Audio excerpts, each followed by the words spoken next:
কারণে যেই পিতামাতা খারাপ কাজ করে, যেই পিতামাতা অন্যায়ভাবে বিবাহ বন্ধনে আবদ্ধ হয়, যেই পিতামাতা হারাম রিলেশন করে বিবাহ বন্ধনে আবদ্ধ হয়, এক ইমাম শাফি থেকে যিনি এটার আমল করছে একটা মাসালা, যে কি বলে কোনো মহিলা যদি পিতামাতার অনুমতি ব্যতীত তাদের মনে কষ্ট দিয়ে বিবাহ বন্ধনে আবদ্ধ হয়, মানে যে ভাগ্যে থেকে জায়গা বিবাহ বন্ধনে আবদ্ধ হয়, তার বিবাহ বাতিল বাতিল বাতিল 3 বার করছে।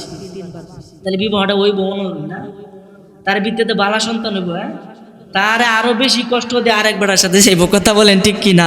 এই জন্য বাবা সমাজটা নষ্ট হয়ে গেছে একটা টাচ মোবাইলের কারণে। কথা কই না রে, টাচ মোবাইলের কারণে সমাজটা অনেকটাই নষ্ট হয়ে গেছে। হুজুর এটা কি কইতেছেন? মিডিয়ারা আইছে টাচ মোবাইল দিয়ে তুললে আপনারা ছাড়বো, আমরা তো টাচ মোবাইলেই দেখবো। বাবারে সব কিছুর একটা ভালো দিক আছে, একটা খারাপ দিক আছে। মানুষের মধ্যেও 2টা দিক আছে, একটা হলো ভালো দিক আর একটা হলো খারাপ দিক। একটা হলো ভালো মানুষ আর একটা হলো খারাপ মানুষ। আপনি যদি মোবাইলটা ভালো পথে চালান আপনার জন্য মোবাইলটা হবে মঙ্গলজনক, আর যদি মোবাইলটাকে আপনি খারাপ পথে চালান এই মোবাইলটাই তোমাকে জাহান্নাম পর্যন্ত পৌঁছে দিবে। কথা বলেন ঠিক কিনা? আর আমরা কি ডিজিটাল সন্তান ফেরত এই কার্টুনটা বহর সিনেমাটা গেছা, সন্তানটা দেখতেছে না শুনতেছে না, সব দেখতেছে শুনতেছে। কেন? আপনার পেটের ভিতরে তো আপনি কি করতেছেন সব কিছু এইভাবে শিখবো, বলেন না সুবহানাল্লাহ। ভালো কাজ করলে ভালো কিছু পাইবেন, খারাপ কাজ করলে আপনার সন্তান খারাপই হইব। যতই তেল মালন কুকুরের লেজ কোনোদিন সুজে হয়েছে দেখছি? এক সাধক আর কি, এটা কই আমি আলোচনা যাই, এক সাধকে আপনি দৈত্য সাধন করছে। সাধনা কিন্তু আছে, জিন সাধনা করা, ফরি সাধনা করা, এবারে যারা কবিরাজি করে তাদের কিন্তু সাধনা আছে। তো এই সাধনা করছে এক দৈত্য, দৈত্য যখন সাধনা করছে এই বুঝতে মারা দৈত্য সঠিক টাইমে হাজির। এই বুঝতে মারা দৈত্য যখন হাজির হয়েছে তখন আয় কইতে এবার আমার কাম দেও, নাহলে কবর হয়ে লাম। কিন্তু কাম দেওয়ার লাগে যারা কি সাধনা ঠিক মতনই করে, কাম দিয়ে নাহলে কবর করে লাম।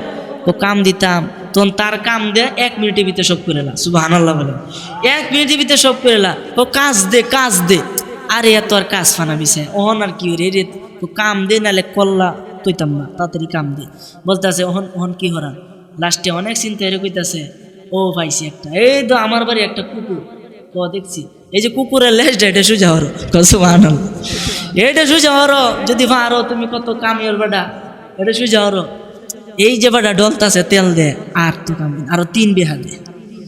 অন কই ফেসো পড়ছে কি পড়ছে না, এবার 1 সপ্তাহ গেছে এরপরেও কি কাম হয় না। লাস্টে কইতাছে হুজুর আমারে মুক্তি দিন, আমারে বিদায় দিন, আমি আর পারছি না। তার মানে বোঝা গেছে দৈত্য দ্বারাতে কুকুরের লেয়া সোজা করা সম্ভব হয় না। এই কারণে যেই পিতামাতা খারাপ কাজ করে, যেই পিতামাতা অন্যায়ভাবে বিবাহ বন্ধনে আবদ্ধ হয়, যেই পিতামাতা হারাম রিলেশন করে বিবাহ বন্ধনে আবদ্ধ হয়, এক ইমাম শাফি থেকে যিনি এটার আমল করছে একটা মাসালা, যে কি বলে কোনো মহিলা যদি পিতামাতার অনুমতি ব্যতীত তাদের মনে কষ্ট দিয়ে বিবাহ বন্ধনে আবদ্ধ হয়, মানে যে ভাগ্যে থেকে জায়গা বিবাহ বন্ধনে আবদ্ধ হয়, তার বিবাহ বাতিল বাতিল বাতিল 3 বার করছে।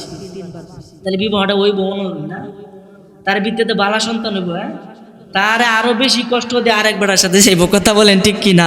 এই জন্য বাবা সমাজটা নষ্ট হয়ে গেছে একটা টাচ মোবাইলের কারণে। কথা কই না রে, টাচ মোবাইলের কারণে সমাজটা অনেকটাই নষ্ট হয়ে গেছে। হুজুর এটা কি কইতেছেন? মিডিয়ারা আইছে টাচ মোবাইল দিয়ে তুললে আপনারা ছাড়বো, আমরা তো টাচ মোবাইলেই দেখবো। বাবারে সব কিছুর একটা ভালো দিক আছে, একটা খারাপ দিক আছে।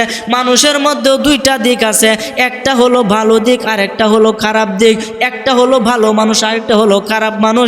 আপনি যদি মোবাইলটা ভালো পথে চালান আপনার জন্য মোবাইলটা হবে মঙ্গলজনক, আর যদি মোবাইলটাকে আপনি খারাপ পথে চালান এই মোবাইলটাই তোমাকে জাহান্নাম পর্যন্ত পৌঁছে দিবে। কথা বলেন ঠিক কিনা?